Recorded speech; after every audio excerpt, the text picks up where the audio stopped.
Hello नमस्ते guys सबैजनालाई। हजुरहरू सन्चै आरामै हुनुहुन्छ होला भन्ने आशा गर्दछु। र आज म आइसकेको छु एउटा सानो छोटो मिठो भिडियो लिएर।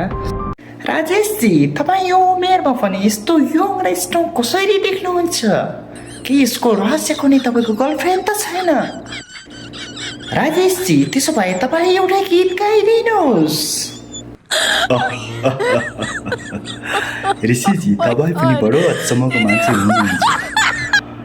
म एउटा अभिनय गर्ने मान्छेले गीत गाउँदाखेरि कस्तो सुनिन्छ होला भनेर यो प्रश्न गर्नुभन्दा अगाडि तपाईँले सोच्नुपर्ने थियो, तर सोच्नु भएन। केही छैन, त्यसैले मेरो नाम राजेश होइन। तपाईँको मन राख्नको लागि भए पनि म एउटा गीत गाइदिनेछु।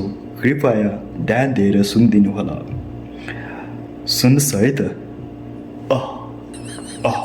मेरो स्टाइलमा गाउँछु है, सुन्नुहोस्।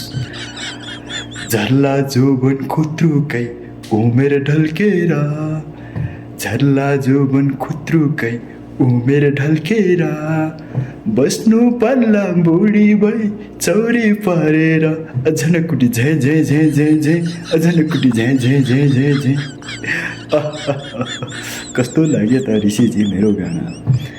तपाईँले गायकले भन्दा नि एकदमै मिठो र राम्रो गाउनुभयो।